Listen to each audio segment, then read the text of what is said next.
आज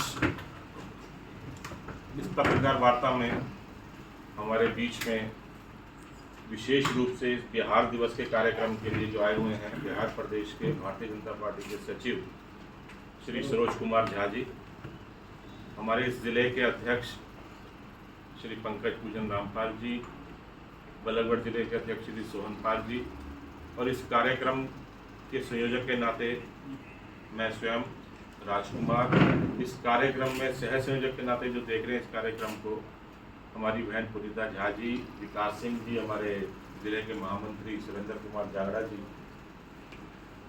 और इस पत्रकार वार्ता में हमारे इस पत्रकार वार्ता को आप सबको बुलाकर अरेंज करने में हमारे भाई विनोद कुमार गुप्ता जी।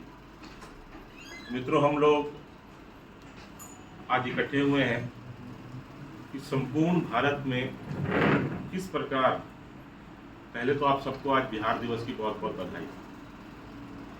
किस प्रकार हम इन दोनों संस्कृतियों को पहचान करवाएं बिहार की, तो उसके लिए जो हमारी मोदी जी की सरकार ने कार्यक्रम रखा है बिहार दिवस को मनाने का संपूर्ण भारतवर्ष में, हरियाणा में हम लोग 7 जिलों में ये बिहार दिवस का कार्यक्रम मना रहे हैं।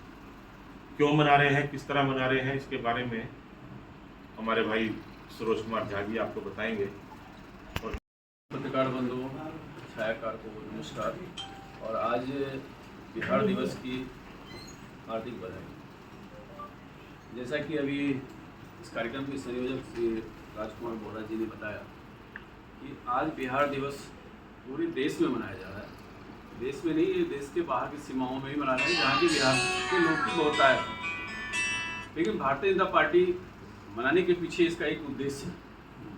और भारतीय जनता पार्टी ने आज से ये मानना है ऐसा कि आज से 113 साल पहले इसी दिन बिहार एक अस्तित्व में आया राज्य के रूप में। और आज हमने करीब देश के 27 राज्यों में 75 ऐसे शहर हैं जिनको हमने चिन्हित किया जहाँ 1-2 लाख से ज़्यादा लोग बिहार के लोग हैं। तो वहाँ पर उनके बीच में एक बिहार दिवस के उत्सव के रूप में मनाया जाए। अब उत्सव मनाए तो ऐसा ये हमारी पार्टी का मकसद नहीं है कि सिर्फ बिहार के लिए है। उस बिहार की संस्कृति से जिस क्षेत्र में वो गए और उस क्षेत्र में जाने के बाद वहाँ की संस्कृति को उन्होंने अपनाया और जिस तरह से उन्होंने उसको एक कर्म भूमि के रूप में मनाया, वहाँ के विकास में उनका एक मूल्य योगदान है।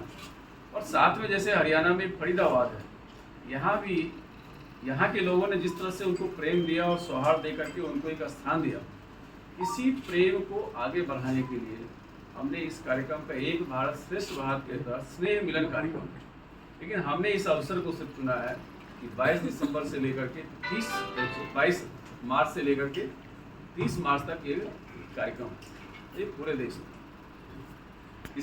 प्रत्येक क्षेत्र में। और आग्रह हम लोग यही कर रहे हैं कि छठ में, दीपावली में वो घर जाते हैं और हमारे पार्टी के लिए, नरेंद्र मोदी के लिए, देश के विकास के लिए, अपने भविष्य, उज्जवल भविष्य के लिए भाजपा को वोट करें। कभी कार्यक्रम की रूपरेखा क्या रहेगी जो आप बना रहे हैं? कार्यक्रम का हमारा रूपरेखा ये है कि एक हम स्नेह मिलन कार्यक्रम कर रहे हैं। कुछ हमारे 2 वक्ता हैं, एक अपने संजय मयूख जी हैं जो राष्ट्रीय प्रवक्ता हैं और सब मीडिया प्रभारी हैं, तो वो अपने विषय अपना रखेंगे और कार्यकर्ताओं से उनका मिलना है क्या रहेगी। और मैं साथ में रहूँगा। दिन के 11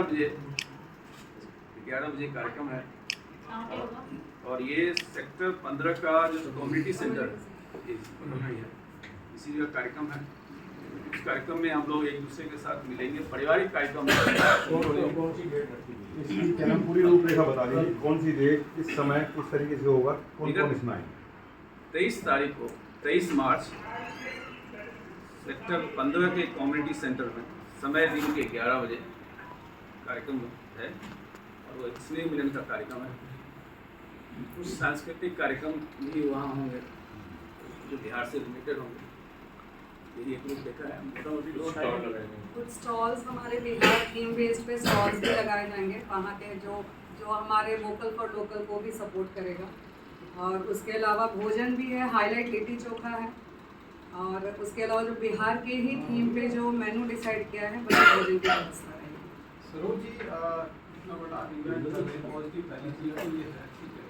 इसमें जैसा आपने कहा कि 75 सिटीज ऐसी आइडेंटिफाई की है आप लोगों ने, एबो वन लैख बिहार के जो वहाँ है कर्म मोबिलिटी बना, क्या कुछ ऐसा प्रयास भी आप लोगों ने किया कि सिर्फ एक जश्न तक ही सीमित है, या उनकी ग्रास रूट की जो प्रॉब्लम्स हैं उनका कोई आप लोगों ने एजेंडा तैयार किया हो? फॉर एग्जाम्पल जैसे को एक तो ये है कि जब ये छठ पूजा होती है, बड़ा इवेंट होता है। अभी रिसेंट एक रिपोर्ट आई है centre for ocean group, Yamuna में गाँव में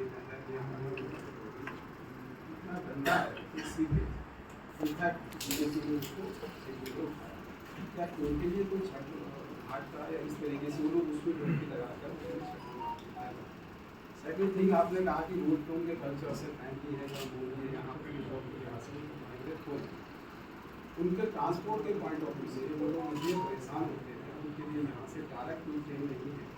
इनकी जो बेसिक जो प्रॉब्लम्स हैं उनको लेकर कोई एजेंडा आप लोगों ने तैयार किया है और सरकार के सामने आप रखेंगे?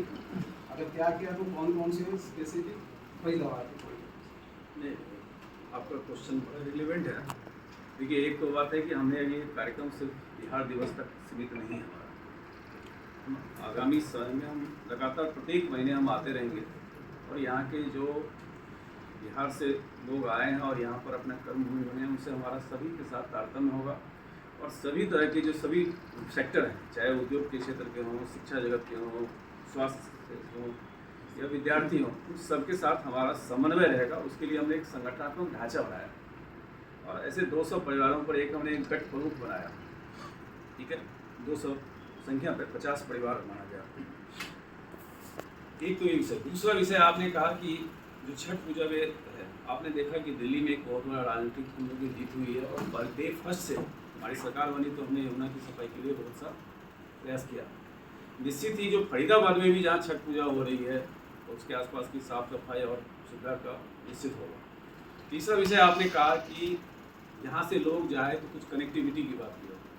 हमने 75 शहरों की जो सूची हमने बनाया, उसके बाद हम यहाँ से आज कार्यक्रम के बाद एक हमें डाटा बनाने जा रहे हैं कि बिहार में छठ में या अन्य पर्व में जाने वाले लोग हैं, वहाँ कहाँ पे वर्क प्रेशर है, जाने का प्रेशर कहाँ, उस प्रेशर को कैसे हम हैंडल कर सकते हैं।